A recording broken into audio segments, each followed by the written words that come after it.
Hello and welcome to Season 4 of the Shared Practices podcast. This is not a case acceptance episode. This is an update episode with George, my co-host. Dr. George Hariri is now 8 months into being a dentist and a practice owner, and this is his update. We recorded this at the Dental Success Summit in person. It was an absolute blast. I love this interview for so many reasons, and you'll hear all of the pain and learning and growth and everything that George has been through. And to be honest, like just encapsulating his vision for his practice, as well as his comfort with debt and growth and all the things that he's got going on, was very inspiring for me. So I thoroughly enjoyed this. I hope you guys like it as well. Please forgive us for any like echoey warbliness in the interview. George and I were in a crowded conference room and there was people talking all around us. So our audio engineer, Steven, worked amazing magic to edit all that out. So at times it sounds just a little echoey or a little funny, but I promise you it's worth it. And this was the most listenable version that we could come up with. So enjoy the interview and we'll talk with you after the show. Some people wonder how Blue Sky Bio can offer such great implants at a significantly lower cost than some of the name brand companies. And Corey Glenn posted, he said that the Sunshine Act allows you to go and see where all these implant companies' money goes. And they want you to believe that the price difference is research and saving orphans. But in reality, the difference is expenditure in reps, marketing, key opinion leader payments, big facilities, big events. And Blue Sky Bio just doesn't do any of that stuff, and it allows them to pass the savings on to you as customers. It's a purely web-based company. I was trying to track down where the headquarters of Blue Sky Bio was from their website to contact them about sponsoring the show. I was having a hard time. There was a few different addresses. Turns out they don't have some crazy big headquarters with all this real estate consuming all this money. And other than the fulfillment center, there's really no location to pay for. So maybe when you're starting off, it's an advantage to have a rep who comes out to your office to teach you. So if you haven't done a residency, you're not comfortable with placing, you're confused by all the components, sure, that's great to have a rep. But once you've got your placement down, you're feeling a whole lot more comfortable, that's when it's time to spread your wings and move on. And if you feel guilty, like, oh, but my rep, blah, blah, blah, blah, blah, you'll see how many times reps switch companies, they quit, they move on. It's not like that one person, you now are indebted to them for the rest of your life. They helped you, you helped them, great, you move on. That's business. If you're ready to stop paying for the overhead of large companies, go to blueskybio.com/store. If you're overwhelmed by the options, you can't go wrong starting with the Biomax line. With one narrow platform for all their implants, it makes restoring and placing that much simpler. blueskybio.com. Welcome to the Shared Practices podcast. This is a special in-person episode with Dr. George Hariri and I. George, welcome to the show. Yeah, it's so for those of you who are not part of our Facebook group, didn't see that, what did Paul call it? The most guy selfie ever that we posted? Yes. This is 2 months ago at Voices of Dentistry. 2 months at Voices of Dentistry. Richard came in, and that was actually the first time Richard and I had ever met in person. So we've been working together for a couple of years, but we never actually met. Right. And so we met, and this is the second time that we are getting to hang out in person 2 months later. It's the magic of Photoshop. So our faces are both on the cover of the podcast. We were not in person. That's two separate photos stitched together. It's pretty obvious if you're looking, but... So Richard took his photo first. And then I went to the photographer and showed them Richard's photo. And I said, take one that looks good next to this. Did you really? Yeah, that's actually what I did. That's awesome. And he's like, okay, so he's kind of like in a relaxed pose. And so they had me get in that position. That's awesome. Yeah. Thank you for putting the time and effort in getting a decent looking, you look great on the show cover. Well, Richard is, for those of you guys who don't know what's behind the scenes, I'm super relaxed about pictures, titles, like... names. The aesthetic. It's the finishing touch. I'm not like a big finishing touch guy. I'm like, It's good enough. Yeah, devil's in the details for me. Yeah. In the content and whatnot. So, but that's Richard's forte, and so I was very, very mindful of that. And I told him, let's mirror this photo as well as we can. Yeah. Well, so now if I didn't have massive bags under my eyes right now, we could just do a new photo and then update the cover. But I'm so exhausted. This has been. My daughter had her tonsils out a week and a half ago. My wife left for New York.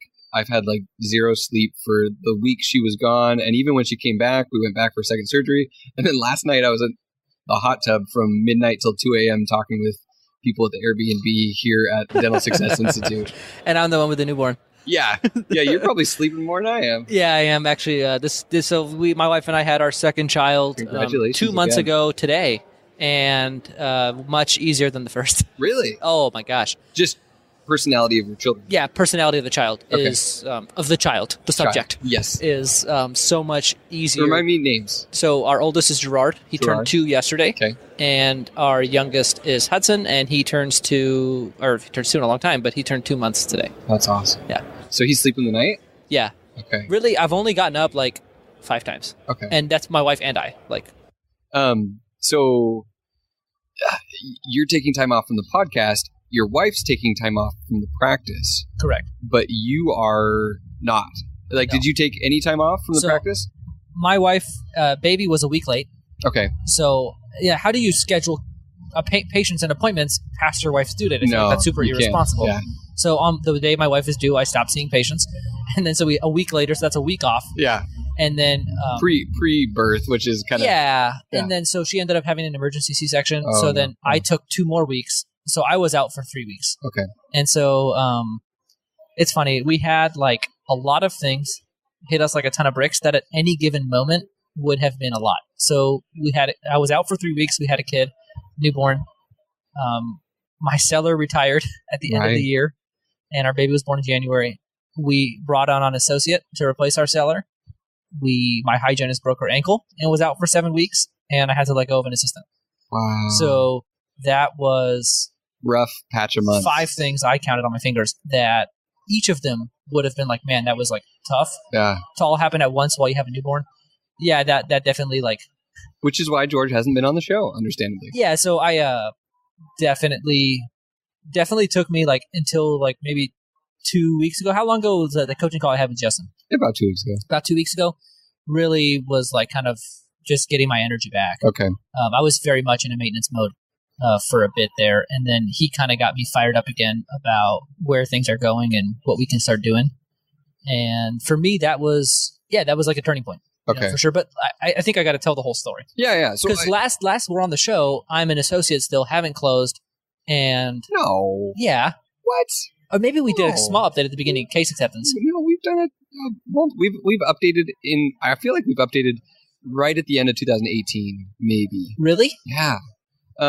So let's just start from the beginning. Do anyway. a 6-month update. Yeah. Of your status of ownership. So we started ownership in August. So we're just finished our 8th month.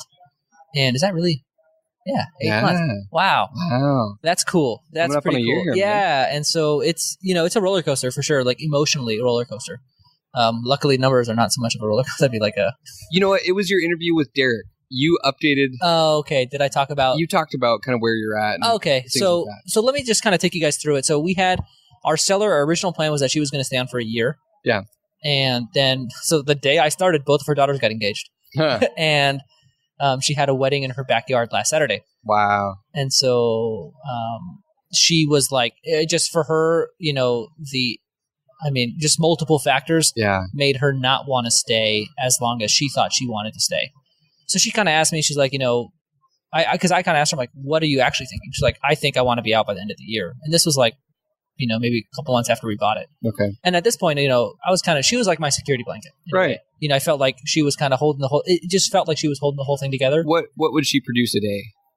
More than she should have. I'll put it that way. So for the 18 hours she worked a week, she was very productive. Yeah. And I think that's generally true of a very experienced seller doc who stays on. So this is what happened. So we started and we very quickly brought on a 3rd hygienist. And like one of the best things we ever did, because I needed 2 hygienists worth of exams to keep myself productive.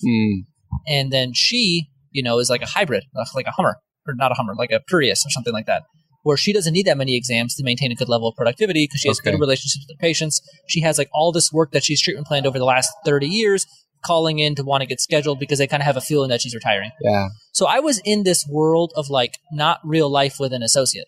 So her production and case acceptance may have been artificially high, almost because of the urgency of her retiring and patients knowing that, plus her relationship capital, plus, you tuning up systems. Like there was a lot of good things impacting all of it. So her case acceptance wasn't that great.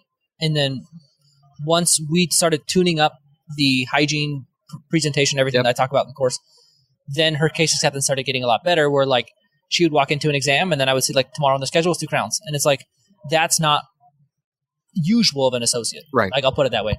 And so what happened is, so multiple things. So I'm checking for 2 hygienists. She's checking for 1, but maintaining a great level of productivity. And then we have the first 6 months, I'm meeting all these patients for the first time, like all of the patients I'm checking for. And so I'm picking up on diagnosing things differently than my seller did, just because we're different dentists and we pick up on different things. And so my schedule was almost like I was seeing new patients, almost, right? Like okay. I'd walk into an exam and see a fair amount of restorative work that I recommend, and it would happen because we had a good process in place and whatnot. And so I think our practice kind of ballooned, so to speak, where those first 6 months, there was a lot of work that we were both doing. She was kind of wrapping up on cases, and I was kind of benefiting from that as the owner of the practice. And then I was seeing a lot of exams, diagnosing a lot because I'm meeting people for the first time and seeing things. And then... so this is, up until the end of 2018. Yeah, so the end of the year. So for the first 5 months. Yeah, like there was a month where we doubled what they had done the previous year. Yeah. So like that... Which feels really good. Yeah, like that feels especially great. for George. And yeah, so like for me, that was a big confidence boost. And then, right around like I started seeing my 6 months recalls, I started seeing a big, like, And she leaves. So yeah, right at about the same time. So I'm a big metrics junkie. And so for me, like I look in the metrics, not only of what did we do that day, but how much did we schedule for future production? Yeah. That's like one of my favorite things to look at on a given day, because 93% of our appointments are kept in our office. And so that's a great predictor of future production. Yeah. And so up until that point, we would, on a very regular basis and per month, would schedule much more than we would do. Right. So like you're doing mode. Great and scheduling more. Yeah. So it's growth mode. So I knew, when we had big months very well in advance. And then December hit, and then all of a sudden our scheduled production started going back down. And it wasn't maintaining what was probably unrealistic level of production. Right.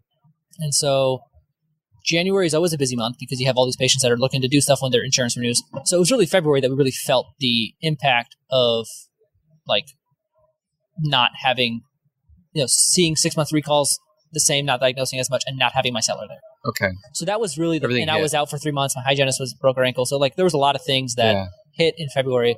And so that was our worst month as owners. But like it's kind of weird. Like I'm talking about it like it was a bad thing, because we were still 40% above where they were in February of last year. So like So like our worst was 40% more than their... Anything less than double to George is a failure. Well, no, that's not what I'm... Like, it feels like that. I'm giving you a hard time. Because that's where we were. Yeah. And that's where I thought we were going to continue to go. Well, you just draw that line. You've got the growth, and it's like boom, boom, boom. Yeah, you just keep drawing that line. It's going to continue linear. And then, so now, like, we're kind of working our way back up. Like every month has been better, but it's still... Like now we got to get back to that level in a sustainable way. So sellers there is not super sustainable because there's not like all this excess production. Like there was like an 8-unit case that just came in. It's like, I've been meaning to do this for years. Let's just do it right now because you're retiring. Like that's not going to happen in regular life. So it was kind of like this fairy tale of like all of my recall exams were super productive. My seller is productive. And like this whole wave just kind of, and then now you just have to think about, okay, well, how am I going to build sustainability to it so that we're built to last?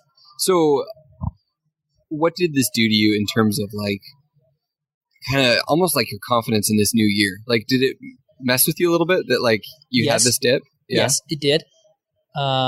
Because I didn't really like have a plan. So I think I have mistakes. So I think once you recognize your mistakes and then you're like, okay, got it. Then you can like, okay, so it's not like now you know why happened. You don't necessarily lose your confidence as much. I think for me, confidence, it's kind of a theme in all these episodes. For me, is super important. Yeah. Like I need to feel confident. Like without that, I'm like a wreck. Yeah. I mean, I hate to say it, but I really rely on my confidence a lot. Yeah. And so for me, the way I get confidence is understanding what's going on with metrics, numbers, and just a thorough understanding of why things are happening and what's going to happen in the future. And so for me, it was just looking back at my mistakes. Number one mistake, I'm just going to roll them off. Are you okay with that? And we're going to circle back to that. I want to talk about your practice by numbers confidence in a minute. Okay. Let's circle back. Well, let's talk about it now. Okay. So just before the show, we were talking. You were talking to the Swell guys. Another Swell shout out here in a different episode. We're going to shout out Swell in every episode. Swell's amazing. Just go to Swell, guys. So you were talking to them about your experiences with practice by numbers. Yeah. And it was pretty apparent to me. I don't know if I've fully seen you articulate this, that you kind of know when your up and down months are going to hit ahead of time. Yeah. Which I don't think everyone has a strong sense of like what is going to happen in their practice next month. I think that's pretty rare. Really? I don't know. It doesn't, like, I guess maybe I'm so used to knowing that. Like right now I know next month, like that's why I'm not nervous, because I've seen trend back to where we were, you know what I mean? So explain to me how you have confidence in what's going to happen next month based on what are the metrics you're looking at? I mean, you're looking at a lot of things, but like the most indicative thing, like if there's one metric that's very indicative, that is scheduled production. Treatment. Yeah, you know how much is scheduled next month, and you know how much you're scheduling on a consistent basis, and you know where it's trending. I can look at every month that I've been an owner, how much did I have scheduled the next month on that day of that month. So like let's just use an example because it's hard to understand. So like August 2nd, my second day as an owner. How much do I have scheduled in September? And now I can look at April 2nd. How much do I have scheduled in May? So if I can compare those two, so when I first started, I didn't have that much on the schedule in September. Maybe now, I haven't looked at May yet because April hasn't hit, but maybe I have a lot more in May. Right. So then I would know that we're on like a overall growth trajectory where I'm already, because big practices, so we're a larger office, right? 2 dentists, 3 hygienists, a larger team. We need a head start. Like I can't same day production, our production. I need it there at the beginning of the month. Right. And then, so I know about how much we same day every month. We same day production, X. And so I can just throw that on top. And then I know about how much we schedule for the rest of the month during the month. So for me, like at the beginning of the month, I'm pretty much within a certain, maybe 5 to 7, 10%. I know what we're going to do. But I don't think everyone has that same sense. I think that is a skill set on top of practice by numbers that you've developed, and you just love this. Like, for me, it's like a hobby. It's like riding a bike. Yeah, and that's the thing. Like, sure, I'm making money doing this. I mean, I think that's implied. You're a dentist. You're it's the game. Money. Yeah, but like, it's points.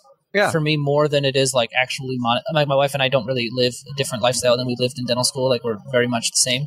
But it's just like it's just fun for me. I enjoy it. Absolutely. And so for me, I would do it if there was no money involved, which makes it so much more fun to do because there is money involved. You know what I mean? Right. And I'm not like making a ton of money. Like I'm doing fine, but like I'm not like a crazy successful owner. I'm just having fun. Yeah. Yeah. And so let's go into, you were about to list the mistakes you made. I can't remember what. Yeah. So let me just quickly talk about metrics. I just talked about schedule production and projections, but like, so you can look at diagnosis. This is a big one. Okay. So did I just have a good month diagnosing or not? And that doesn't mean you treatment plan things that are not there, especially for me as like, I'm, at this, so let me, based on how many exams you do, how much you like, look at all those metrics, and then you can start seeing trends. And so for me, like one of the big things that I was talking about when I first bought the practice is new patients. Like for us, we're less productive exams than our recall exams. So now that's flipped. And so for me, I wish I had seen that 6 months ago, because kicking up your new patient flow is something that takes quite a while. That's not something that like, I'm going to just get like 80 new patients next month. That's something like, I'm going to create a plan and follow through with it over the next 6 months, where in 6 months we'll see 80 new patients. So I think for me, I thought it was a little bit more automatic, the new patient flow. And so one of my biggest mistakes is predicting the recall diagnosis to go down, because you're seeing, how can you diagnose the same amount the first time you see a mouth than the second? It just doesn't make sense. Right. So I always feel like there's this artificial period of, I'll call it new ownership honeymoon, where you're like diagnosing all these things differently than the seller, and like your numbers should reflect that if you're having the ability and the confidence to convert it. Yeah. Then during that time, you need to be working on how are you going to make it built to last with a marketing plan. Right. To get in a sustainable level of new patient flow that's going to sustain you. So, and this comes back to our season 2 of buying the practice right is going to give you that buffer and that ability to add some production. There was stuff on the table. You were looking at the hygiene to production ratio, or to doctor production ratios. Yeah. But then marketing and growing is an inevitable thing that you can't just rely on the existing patient base. Exactly. And so like, let me give you an example of... Is that a little bit of a mindset shift for you? I mean, like you always knew that. Yeah, that was a mindset shift for me, for sure. Like it wasn't pre-ownership because pushing 1 to 3 is like one of those threads on Dentaltown, pushing 1 to 3 million. Yeah. That is very much ingrained in my philosophy on a larger group practice that I feel that we have. And so for me, that is very much, and so they talk about the importance of new patient flow in that office or in that thread. And so when I walked into our office and I saw our numbers, I'm like, well, that's not really making sense because for me, recall exams are much more productive than new patient exams. Mm-hmm. And they're a shorter period of time. They schedule more production, higher case acceptance. So why am I focusing on new patients? Well, it bit me in the butt because I didn't realize that month 7, all of a sudden your diagnosis drops. Yeah. And diagnosis is very much the head of the snake. So you have revenue from 2 different areas: patient flow, your hygiene revenue, right, and your production. And diagnosis very much fuels that 2/3 or 75% of your production. And so I realized the importance of new patients in December. That's when I was like, oh crap, we got a problem. Yeah. But like so that's because I saw our diagnosis go down. But if I was like just reactionary on the numbers, I'd wait till the end of February. 3 months later. Yeah, where I'd be like, oh crap. But February was actually a really good new patient month for us. Yeah. But that just stuff hasn't like rolled into. So I had a couple months of a head start on fixing the problem. Yeah. Because I saw it very early. Yeah. And that is directly due to my ability to understand the metrics. Yep. Like, I'm like, oh crap, what's going on? And I'm like, what's going on? And then I see it, figure it out. And then I'm like, okay, here's our plan. And that... Which included... You told one more story about Swell. Yeah. Between last episode with Kira and now. You said you kind of had someone like minor league famous. Oh, okay. So let me go complete Swell. Just give me like a minute on Swell because I don't talk about companies that I'm not very passionate about. I talk about practice by numbers a lot. I'm very passionate about their product. They've allowed me to control my practice, our practice in a way that like cannot do another way. Yeah. And Swell is the same way. So Google reviews are obviously huge. I think anybody that doesn't believe that you're kind of starting on the wrong foot. Right. And Justin is big on Google reviews, as he should be. That's my coach. Yeah. I'll talk about him a lot in this episode. And he was like, you got to start talking about Google reviews with all your patients, hand them the Google review card, refer them to your website, and give the review. And for me as a new owner, I am a little overly protective of what is introduced to the team. Yeah. Like their time. I can handle all of it, but everything new is a big deal. And so if it's new, it's got to be a big deal. Yeah. And it's got to really matter. And I wanted Google reviews to be automated. I don't want to worry about them. I want to get a great reputation. And I don't want to like go, like, I mean, this is going to sound weird to say, but like, I don't want to go over the top to treat people well, like in our office to like get reviews and like create that like fee for service experience. Yeah. That's just not what we are. Yeah. Like, I love that you own that. You're like, we are not going to massage your feet and pamper yeah, you. So like we're about to hire another front desk who will greet people when they walk in. But up until this point, they walk in, they sign a pad. Yeah. Like, my name is this. It's a very medical thing. Like, and it's like, it's not a great process, but that's ours. Yeah. And like, we sometimes leave the room when they're in there and they're sitting there waiting for me. Or, like we run on time. That's the one thing that I'm big on is running on time. But like, that's like the only thing I'm big on. Like I joke around with patients. I say colorful remarks. Like I just want to have fun. Yeah. And I think I want our team, like our culture is very fun. And sometimes that like uptight customer service attitude doesn't allow for fun. And so our office, we're always laughing. We're always having fun. And that's really big. That's like super important for us.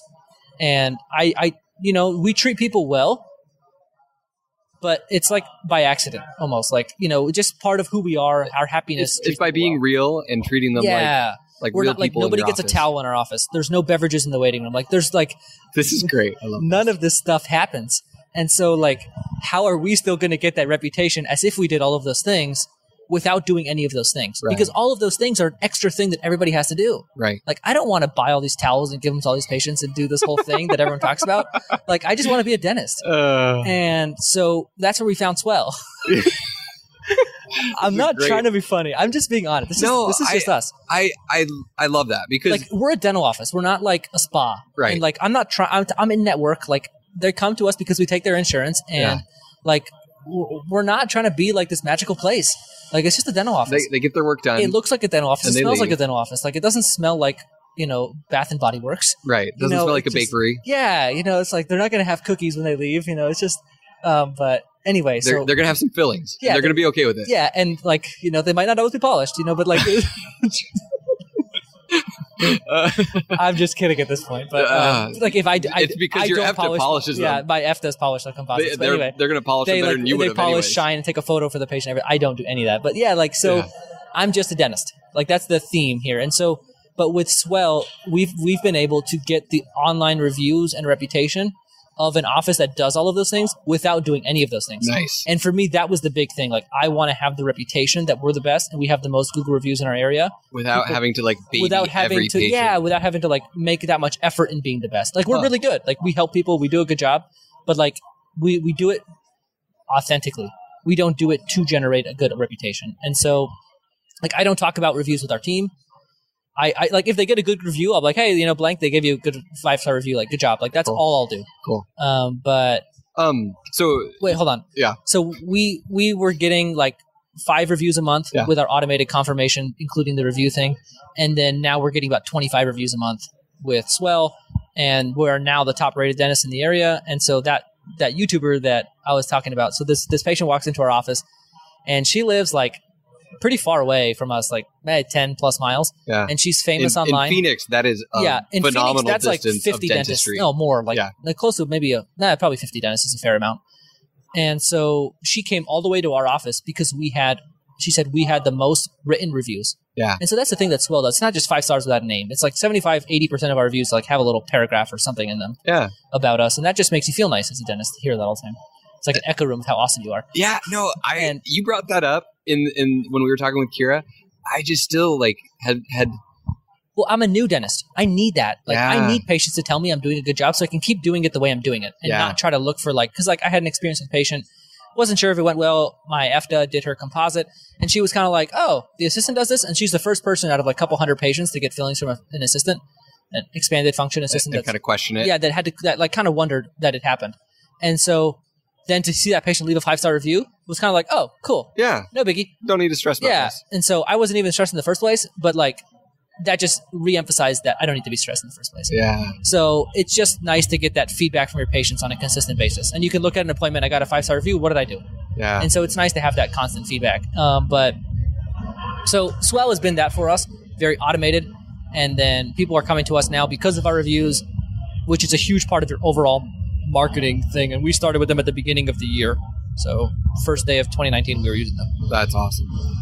Okay, so what were there any other little things that you did on the new patient front once you realized this was coming? What else did you do to get new patients? So first thing I did is I sent out a mailer without a front tooth. Yes, that was my attempt. Yeah, so that's why I said in December I recognized we got to be bold. Yeah, like we got to do something big because we need new patients like now.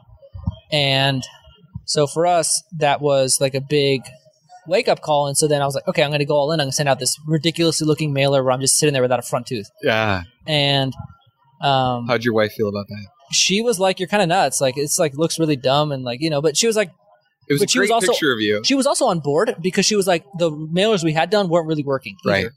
So like, you got to try something different. So let's just go for it. And it didn't work either. Okay. Yeah, that was a response we got. So but what are your theories on why mailers in your area haven't worked for you guys the way you wanted? So I'm glad you asked.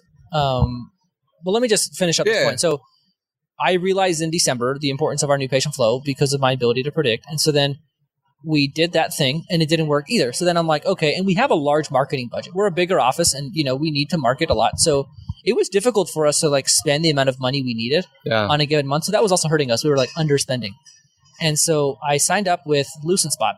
Okay. Dan Johnson, Daniel Johnson has his group on Facebook. And him and his brother have a practice in Texas. They have like 700 reviews. They use Swell. And so like that was a big thing. And so I outsourced marketing entirely. So they are my marketing director. They contract with all the different companies we use. They're in charge of I give them a check every month at the beginning of the month. It's a credit card payment, but it's like all of our marketing budget and they're in charge of it. And so what they're doing, I'm really excited about. I haven't tested it yet, but they do this across the country. So I guess what I realize is we cannot do the marketing ourselves. It's too important to our practice. And we have a big enough budget where we can afford somebody to manage our marketing. We need to spend all the money and we need to get the results.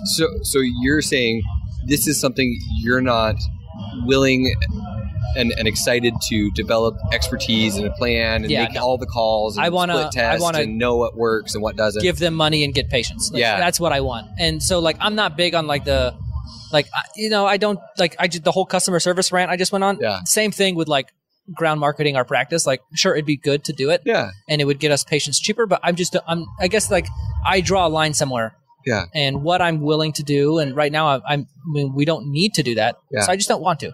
I just want to give somebody money and get patients. And I mean, I hate to say it like that, but that's really what I want marketing to be for our office. Yeah. So that is their business model, is we're like a full service marketing team for your practice. Do that for select clients. Oh. They are not, that's not like their full business model. I kind of talked them into letting them do it for us. Yeah. But yeah, I mean, a portion of our marketing you were like, budget. hey, just take this and run. Yeah, just do it. Just do what you do for your brother's office. 2 hours. Yeah. He's like the manager in his brother's office, and they get like 300 new patients a month. I told him we need like 80 to 100. Yeah. So he's like, okay, give me 4 to 6 months. And I said, cool. Yeah. So, so what they're doing with direct mail is different. Like, we're running Facebook ads that say, check out our mailer to people in the area that will be receiving our mailer. Oh, and then pay-per-click. Like, and so it's all like you tie an online strategy in with a direct mail strategy. Cool. And then you get a higher conversion. And then, so now we're outsourcing our new patient phone calls, and then they'll be listening to them and auditing them. So like, it's a whole process it's a whole process, and they have to be synergistic.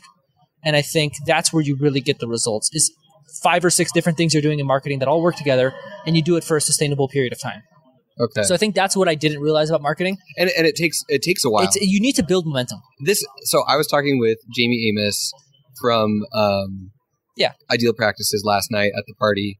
And he had a couple beers in him, so I was getting like raw and filtered honesty. And people are going to think this party was something that it was just I mean, I showed up at like 11, and like music was going. They had a DJ, and like there was a ton of alcohol. And Richard's living in this house. So this is where you're staying. Yeah, this is where I'm staying. And the funny thing is, I was like, oh crap, I'm not going to be able to sleep. And then I ended up in the hot tub till 2 a.m. of my own accord, not because the party was still going. Yeah. But he was talking about. I was like, okay, what are you guys spending on Facebook ads? Because they've built this documentary. Yeah. He's definitely done the marketing of his thing. Done a lot of marketing, and he has a very long sales cycle. Yeah. With a very high end client. He's doing the whole startup process for people. He's a very good service that it's going to take longer to get somebody. And so I asked him, like, he's like, to be honest, I don't even know where half these people are coming from. Some people tell us we've been listening to you for 8 years. Yeah. And now I'm ready to do a startup with you.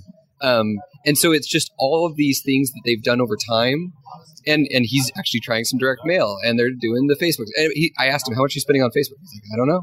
My team does it all, and we get good results, and I trust them, and we've got a budget, but like, it's one of those things that it requires that discipline to do the right things for an extended period of time. You still, especially when you're scrappy and young, you need to be monitoring and seeing your ROI on it. But you also need to have the faith that if you put the right inputs in over time, it will pay off. I am so proud that we still have Q Optics as a sponsor for the Shared Practices podcast. It's been almost 2 years, and I'm still using my 4.5x Prism loops. They're custom through the lens. They're beautiful. People like them. I get compliments on them. But more than anything, I love the magnification. Some people are hesitant to jump up from 2.5 to 3.5, maybe to 4 or even 4.5. I have never met someone who said, you know what, I really wish I could see less when I'm doing dentistry. I really just like, if there's decay still there, I don't want to know. I just want to close this tooth up. You should want to see as much as possible. It's going to make your preps better. It's going to make your life better. You're going to see more. You're going to catch more. The only person I can give a pass to, we had someone buy some loops and share them on our Facebook page. And I was like, oh no, why didn't you get the Prisms? Why didn't you get the 3.5, 4.5?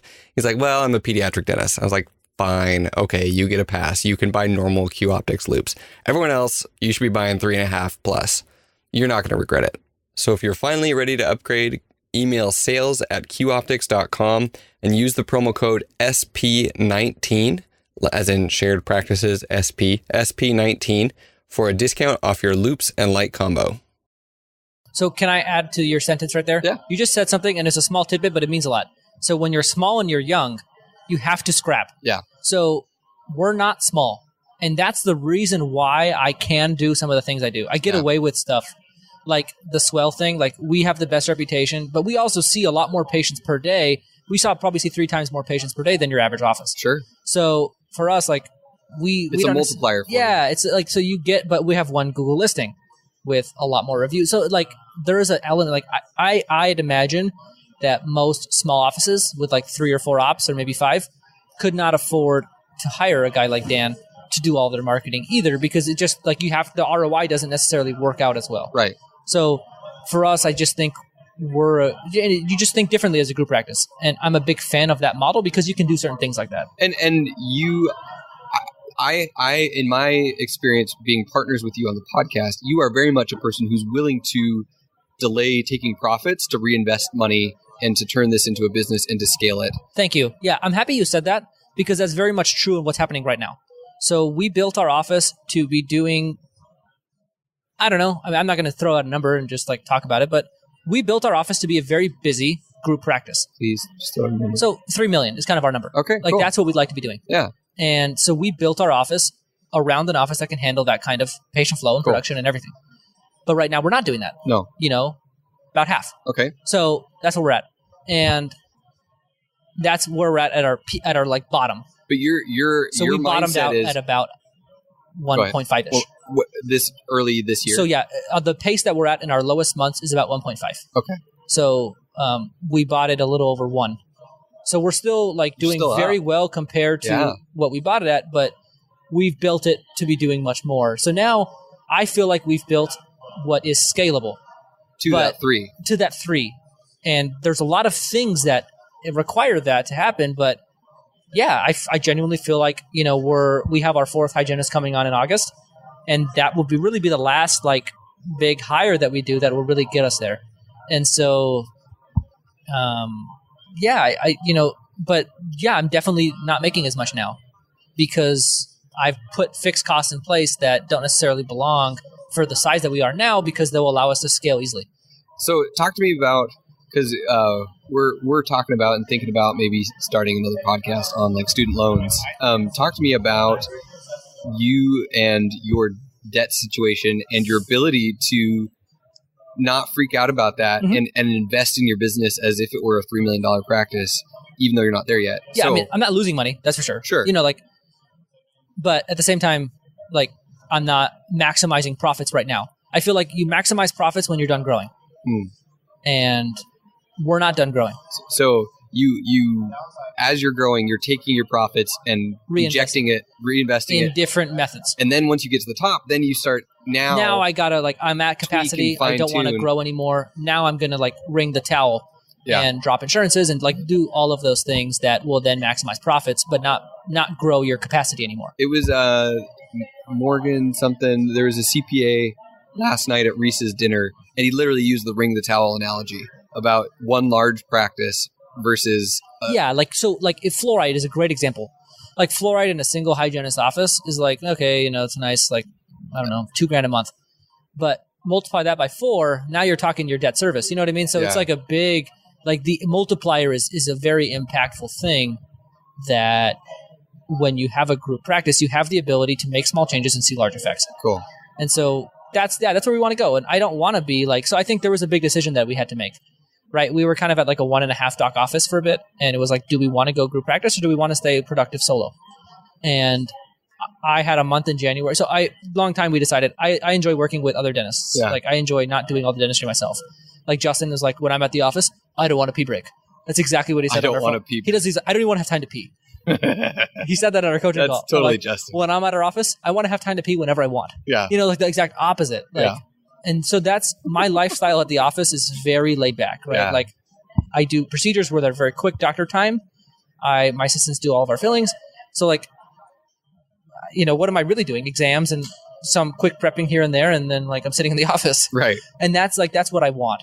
But then you got to build a group practice around it. So then you got to have multiple providers come in, a perio, associate, and, maybe one day you get another specialist or somebody come in, do other procedures. Yeah.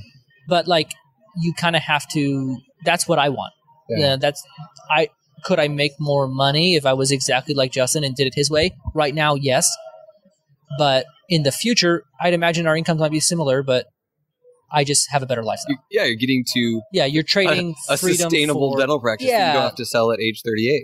Well, I'm just kidding. I'm not saying he had to. That was what he wanted. Yeah, that's what he wanted. What you want is something different. He was sprinting towards the finish line. Yeah. And that's like totally his style, and he did great. And like, I have so much respect for him the more and more I work with him. His drive and ability to push himself that much is so like, when I work out, when I like start feeling tired, I stop. Yeah. That's just like my personality is like, that's good. Yeah, like 80% of the benefit there. I got it, you know. But like all of the but Justin's like, I go till I fall. That's the kind of owner he is. Yeah. And that's just not who I am, but I need that in my life to push me to be more like that. Because he's on that spectrum, you're on the other side. It's very beneficial. I work to have 3 days too. you. He worked 3 days. I worked 3 days. Like so there are glimpses of him in me, and like the way I talk to patients and treatment plan and like stuff is very much based on his philosophies. And if you ever want to like learn more about Justin, look up this guy Dick Barnes. Okay. And he's like 100.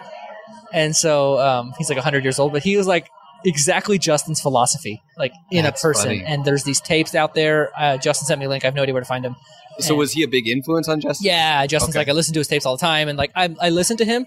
I'm listening to them now, and I'm like, oh my gosh, this is Justin. You're like, this is old Justin. And so I messaged him, and I was like, this guy's exactly like you, but much younger.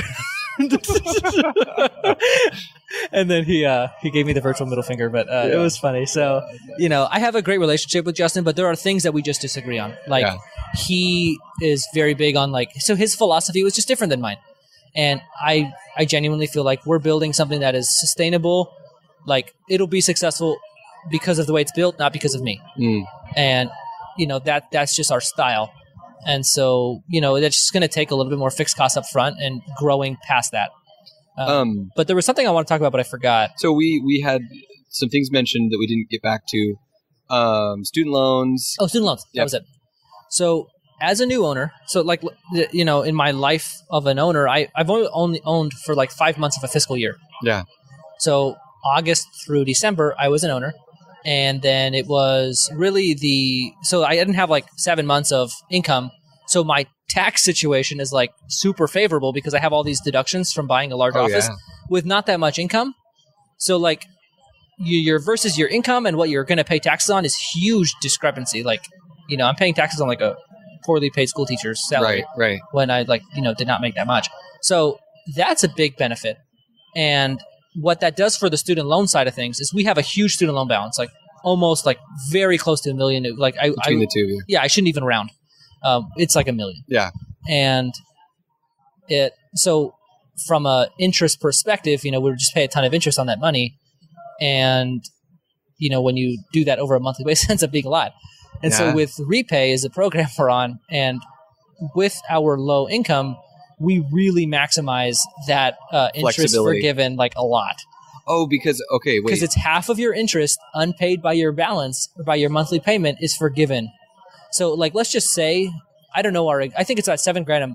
No, not $7,000 a month. It's about $6,000 a month. Is your payment or no? In interest. What's now, accruing? Because we have a large balance with a high interest rate. Right. So once we privatize that number will go in half or something close to it. But right now it's very high. But we have no payment because our income is very low, right? I was a dental student for a year, and now I have very low income because I bought a practice with all these deductions. So I really have 18 months of all of this free interest money that's just kind of letting me park my student loans at 3%. Right. And so that how long does that last for Repay? So there's actually some debate that it only lasts 3 years. But I'm at a time in my career where I have to front load it. Yeah. I have to use that money I'm not paying towards my student loans, and I'm allowing my student loans to park and not really grow. I mean, they're growing slower now than they were in school. So if you're in residency and you're not on any payment program, your loans are growing faster than mine. And I'm in private practice. So that's what it allows you to do. And investing in your practice early on from an income perspective also allows you to have a better student loan forgiveness interest thing, and then you can kind of punt it. So I guess we're punting the student loans purposefully so that we can invest our money in income right now so that then we can pay the student loans later. And I love, and you don't know Reese Harper as well, and I really love Reese. I've been on his show. He's been on ours a couple times. But last night I was at a dinner with him, and he was talking about, someone asked him, why don't you like real estate as an investment vehicle? And he said, I don't not like real estate. I just want liquidity that I can reinvest in my business. And anything I have tied up in a bunch of rental homes or properties means I can't grow my company further. He's like, for me, the best returns are in my business. And that's where you're seeing I could pay down my student loans at 6% or whatever, but your return on your dental practice is going to far surpass that in the long run. Yeah, and I think people don't think of their career in stages enough, maybe. Yeah. Like, you got to think of them in, like, stages that have transitions. So, like, I'm a new owner right now, and, we're building what will be our, like, stable practice. Yeah. So, in that time, I'm not worried about in real estate investments and student loan payments because I don't have a stable practice yet that's generating the amount of income that I want long term. Sure. So, that's what I'm focused on. And then you kind of go down the ladder, right? And then so maybe we'll have a market contraction around the time that I will be ready to have a stable practice and start working on something else. Then you start working on the investing side, and then you start working on the loan side. And that's how I see it going. Yeah. But like, I think it would be putting like me worrying about, so I think you have a plan for something during a phase, and then you reevaluate at the beginning of the next phase. Mm-hmm. So we bought this office, and probably sometime in dental school, we had a plan for how we're going to handle our student loans. Everyone thinks about my student loans because they're high. I don't think about my student loans because I have a plan. Right. Like, I know at this checkpoint, I will reevaluate and figure out the next best plan for the following phase. And I think you need to think of things in your career, especially early on when there's a lot of change. You're in residency, you have an associateship, you're an owner. Yeah. That's a lot of change for maybe a 3-year span. Yeah.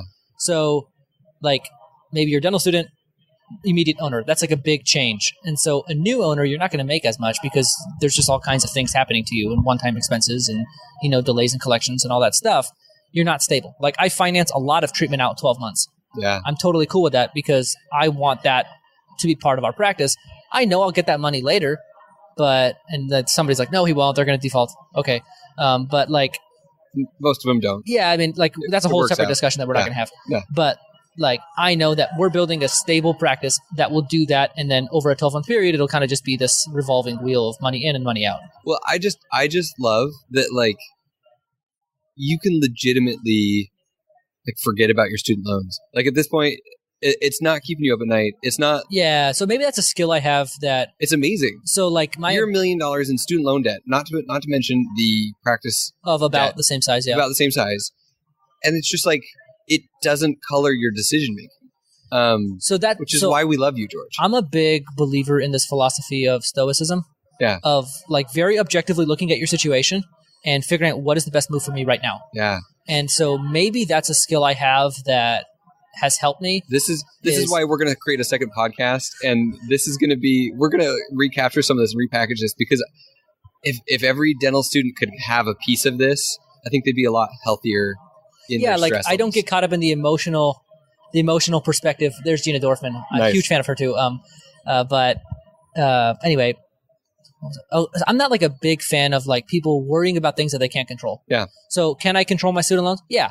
Do I have a plan? Yes. I'm controlling them. Yeah. I'm not paying at them, but like doesn't mean I'm not like I've already worked on them in my head. We have a plan. We're following through. Yeah. So I feel like people need to maybe a little bit more have, and I think the Facebook groups and all that stuff sometimes make it tough to like have that laser focus on your path. And there's some fear mongering going on by people like Paul and others that freak out about student loans. You got to have everyone's on their own journey. Yep. And you got to have, what are my steps? What do I need to be doing? And what's the most important thing to do? And so like in our practice, that's what I feel like metrics really provide me, is the ability to objectively look at it and figure out what are the maybe 6 most important things that we need to be doing and rank them in order. Like, I feel like that is a very valuable thing that most dentists don't have. Yeah. Most dentists like, I think this. And I'm not criticizing other dentists. I'm just saying that maybe you shouldn't think and maybe you should like know. Yeah. Like, I know what our biggest problem is right now in our office. Yeah. And like, I feel very confident in that because I feel like I've looked at a lot of different things. And maybe there's one more thing I'm missing, but like at least I have a fairly good idea. Like for us, I'll talk about it right now. We have so Justin and my wife and me, we decided that right now, early in ownership, it wasn't the time to onboard an additional front desk. So Justin's very big on not having extra front desk people. It's a fixed expense. We didn't know where we'd be production wise. Yeah. And so we outsourced some things that front desk people would be doing normally. Like the biggest one that we're insourcing is overdue recare calls. Okay. So that was a big way that we filled up our third hygienist before we had the new patient flow to, fill them up. And so that was like a big thing. And then though we turned them off in December. And so had I known better, if I saw that, I should never have turned them off in December, but we kind of ran out of people to call. We exhausted our existing overdue recare cycle. Which was also another, like you talk about, like the seller being, that was another factor. Yeah, of like, that was like another unsustainable. We have these hundreds of patients that are sitting out there that we're bringing back into the office. Yeah. So like that is something that when I look at like so that right now is a big problem because you always feel things 2 months later. 2 to 3 months later is when you start feeling the positives and the negatives. So that was another thing that hit us was the hygiene openings that we weren't feeling. So like that is very much right now our biggest problem that we have a plan to solve. And I just think understanding that, and I wish I had picked that one up a little bit sooner, but I think it's very easy as an owner to like kick yourself, man, I spent extra money here that I didn't have. Like our supply bill, that's something we're working on now too with Zen, is getting our like retrofitting the breakaway style of tip out bins and open inventory and online ordering. So jealous that you're with very, very organized inventory control that we never did before and great pricing. Right. So like I was lax. You got to pick your battles, and supplies was so like for me, if I think about how much money we lost in overspending for supplies, it'd be tens of thousands of dollars, and I'd be like, man, I could have had that money in my pocket. I feel like that's a very slippery slope of a mentality to get into because you could say that about like every part of your practice. You have to be willing, and I love that my dad gave me this perspective of like, you have to be willing to make $5,000 to $10,000 mistakes as a business owner. Yeah. And I think tens of thousands of dollars of mistakes you need to be able to do. Yeah. Like for me, I've done a lot of stuff marketing wise that didn't work, and that's tens of thousands of dollars right there. And so it helps that I think new owners have the advantage of not having high living costs. Yeah. So we live like dental students. So like for us, we can, like, I don't have a big mortgage payment. I don't have kids in private school. I don't like have anything that I'm like worried about financially. Right. I don't have student loan payments yet. So like I can do that. And I feel like that's part of the advantage of, our situation is we're unique. Like I can go and try something for $10,000 and see if it works. Yeah. And sometimes it does, and it's great and rewarding and it's awesome. And sometimes it doesn't and it sucks, but you just like, you have to be willing to do what it takes to build what you want. Yeah. And for us, it's the trial and error. Like, yeah, I know that other people do things and like some things work for other people, they don't work for you. Sure. Like I think sometimes Paul always says this, and I talk about Paul a lot because like he's the person that I talk to whenever I'm trying to like stuck. And he's like, dentists always want to know the answer before they take the test. It's like, just try. That's like exactly what he said, his words. And it's like, you just have to try stuff. Yeah. And if it works, it works. And if it doesn't, that's fine. Like you're going to make mistakes. Yeah. I've made so many mistakes, and I'm talking about them because like, I want people to know that like how many years and hours of preparation did I spend to do this. And I've made so many mistakes. Yeah. And, I think, You're only 8 months in. You've already made a ton of mistakes. But I've also done things right. So it's like it's a mixed bag. And I think you got to fail quickly. Yeah. It's like Google, the Larry Page said that fail quickly. So like you pull the cord on something quick if you realize it's not working. And that's really what will make you different and better is, this isn't working, identify quickly and change your direction. So like for me doing my own marketing, done, very quickly, not doing it anymore. Yeah. It's not working for me. Yeah. Like that. That could have been a year of you struggling on your own to market and the being impact frustrated of that, not and having stressed. enough new patients, all of this to avoid a management fee. Yeah.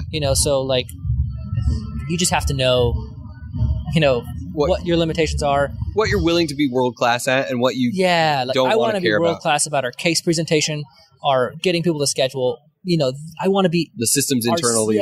Internal systems. I really want to work on. That's like kind of getting fired up about that, and it's like you gotta pick your battles. You can't win everything. Yeah.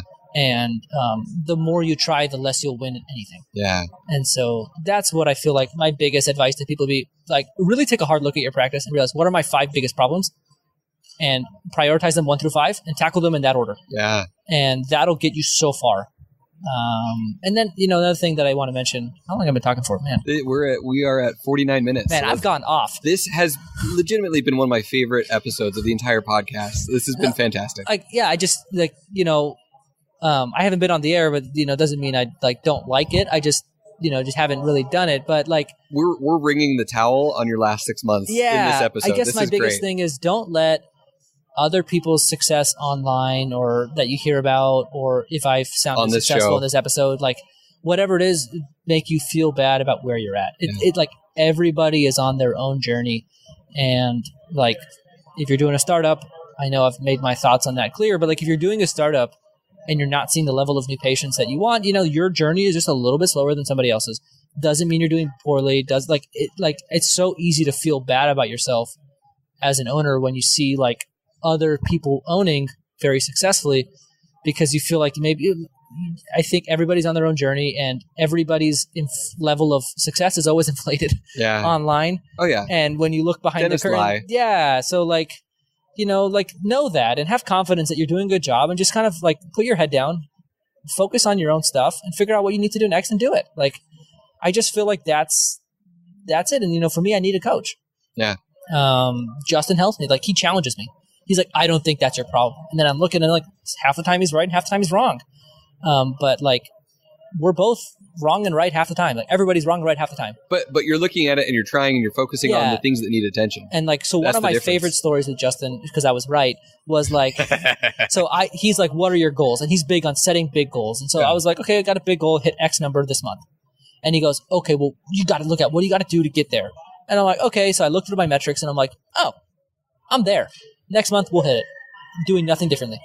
And that's like not what the coach wants to hear, right? Because like he's trying to fire me up to do something else, and I'm like, I'm not going to do anything else. We're just going to keep doing what we're doing, and we'll do fine. And we were like less than 2% away from that number. Come on, share the number, George. No, I won't. My wife said that I can't like talk about that stuff. Yeah, but it was a number that I thought about for a long time. Okay. And we were 2% shy of it. Okay. Nailed it just by looking at just by knowing where we were going. And so then on the converse side, I saw negative trends and I saw them well in advance and they became true. So I think you just so like Justin's like, again, now we're trying to get this thing back to where it needs to be. And like, I think you just have to change the way you're doing it, right? Like, even in ownership, we had phases. Phase 1, like this honeymoon of having the seller there and all these things I talked about, that's over. Now we got to look at phase 2 and we got to build back up to something that's more predictable with an associate. So like, one of the things with the associate is she's now doing twice as many exams as I am because she's got to be productive before I can be productive. Yeah. That's like my general belief in having an associate, is that they have to be super successful in your office, and then you can be successful in your office. Mm-hmm.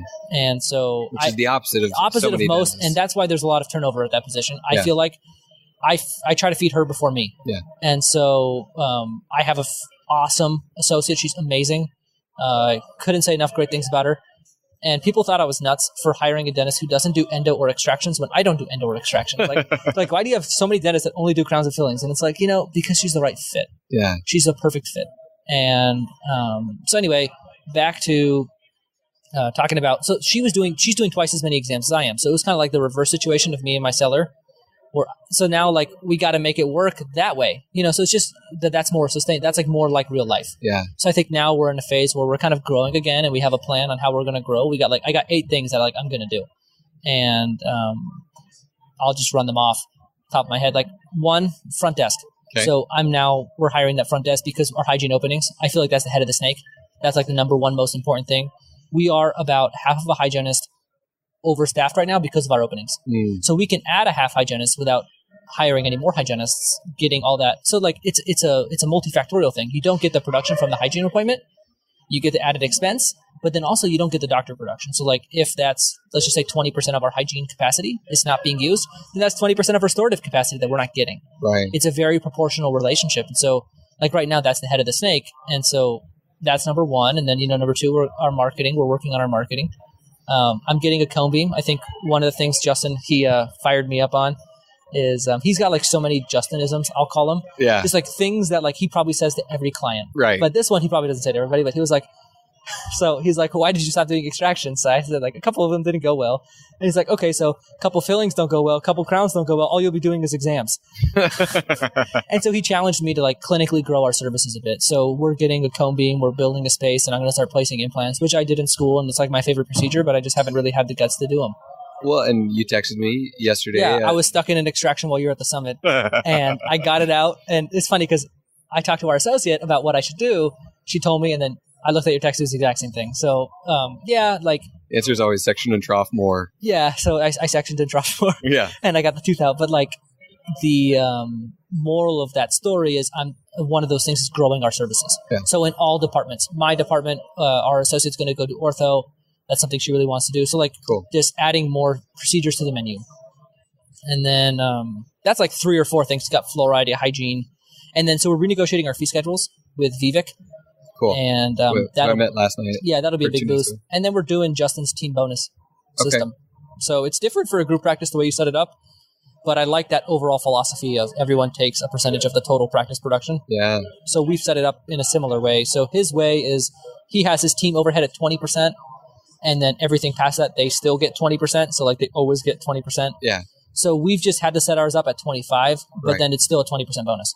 So our idea is that we drive our team overhead from hopefully at most 25 to down to 20. Right. So then they benefit, we benefit. It's kind of a win-win. And that's just how our group practice is going to have higher team overhead than his. That's cool. Maybe we can talk about that more on a different episode, including I interviewed Sully Sullivan at Voices of Dentistry. I sat in on a group interview. He switched his entire office to commission only. Yeah. And a percentage. And it's taken him from it was 2.1 or 2.5 to 3.7. It's going to have a big effect. Yeah. And it's that ringing the towel. It's like getting that last 20% out of your team members that as buying in and them seeing the profit, they're like, no, we don't need another front desk person. We'll do it. Isn't that going into phases, right? We're in a phase now where we're sustainable. He was already at that peak without growing anymore. He had all the team members, he had all the systems, and he's like, how do I get to this next level up? And that was the switch that he flipped. Yep. Yeah, and so for us, it's kind of like that. You're not there yet. Yeah. We're not there yet, but we're still doing it because I think it'll just get us there faster. Sure.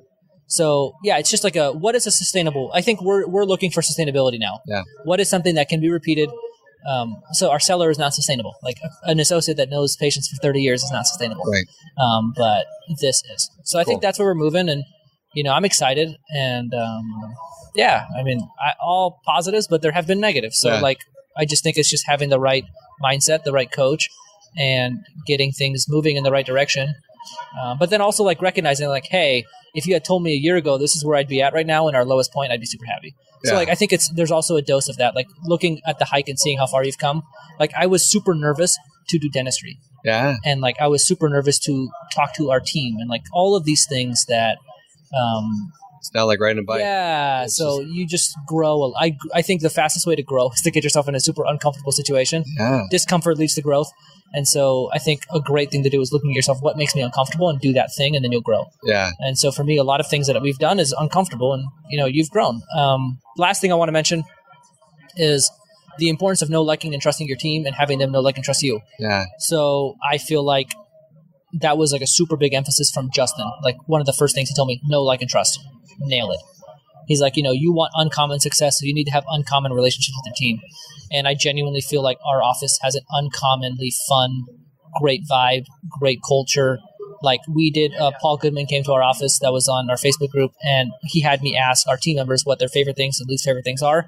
And I think more than half of them said their favorite thing is how fun the office is, the atmosphere, and it's been the favorite place they ever worked. Cool. And so that makes it easy to implement change because they know, like, and trust you, and they'll believe in you even if they don't see it yet. Yeah. And if you've had a few examples, remember this, now how do you feel about it? Just trust me. And just saying just trust me to a team member is a lot easier when you've built up a lot of rapport with them. So all new owners, focus on know, like, and trust more than you think. That's awesome. And that sincerity of that interaction, of that relationship, is what's going to build that loyal team who's completely on board with everything. It's not something you can fake. It's not something that is a system. It's it's a people business. Your practice is an organism that you've got all of the systems for all these other things. But if that know, like, and trust isn't there, it doesn't work. Can I give an example? Yeah. So one of the big things we're looking for in an associate is somebody who fit that culture. Who could have a lot of fun with the team, joke around with them, and kind of fit into our fun-loving attitude. And so we found that, definitely, in your classmate. And is she okay with us mentioning her name on the show? I don't know. I didn't ask, so I'm not going to. We're not going to. So one day, both her and I were late. We start hygiene at 7 on certain days, and then we come in 7:30, 8 for our patients because we're spoiled. And so we walked in, both of us, at 8. We thought the other would be there. I was running behind. I was supposed to be there. My kid was running late that morning, so I ran late. And my hygienist let me have it. She was like, I've done it 7:45. I'm waiting 15 minutes for the exam. I put her in one room. She used to flip-flop. So it used to be no big deal. She'd just go to her second room and see her patient. Yeah. But now she's pissed. And so then, and it was totally my fault. I said, my bad. You're right. And so, those things that she had handled very well. Like there was a moment where she boiled over in frustration. She came back and told me like, it wasn't a big deal. Like, but like still the next morning we both walk in on time and we go interrupt her and her patient and say like, any one of us can do your exam. We're here on time. And like, she's cracking up, patient's cracking up. And like, we're having a lot of fun with it. Yeah. And it's that like, we're willing to have fun with our patients in front of our patients and team, and have everybody having fun is what we're all about at our office.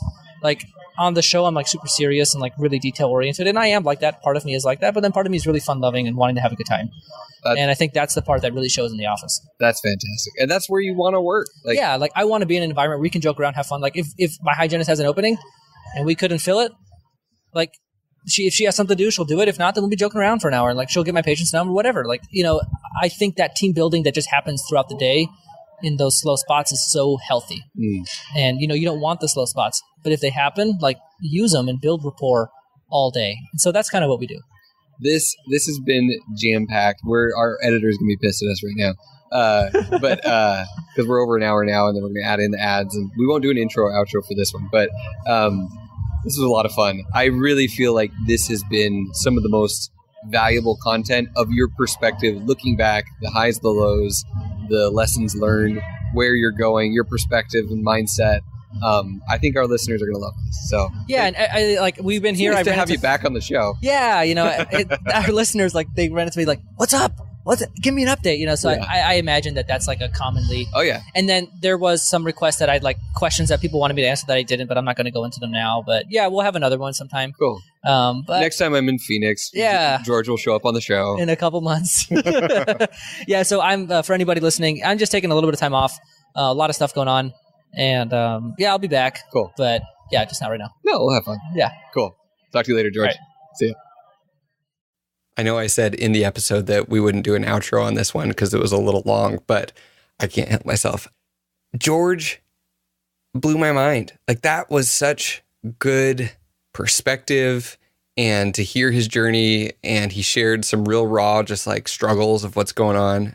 I'm so glad that we had this in-person interview. So in terms of where we're going from here, George and I have both realized that we love podcasting, but we want things to be able to grow a little bit more within shared practices. So we've got some upcoming announcements, a partnership, a new partner at Shared Practices, maybe some new shows. We've talked about it a little bit on the Facebook pages. Really excited, and we're going to need your help. So in the coming episodes, we're going to talk about how you guys can help. And if anyone is interested in contributing, in actually producing or doing an interview on our behalf, we're going to have instructions and why you'd want to do that. But the benefits of podcasting, I could do a whole episode of this all on its own. And we're going to make this really easy for anyone who wants to help us out. So stick around these next few weeks. There's going to be some exciting announcements, and we'll let you know. But we'll talk with you guys next week on the Shared Practices podcast.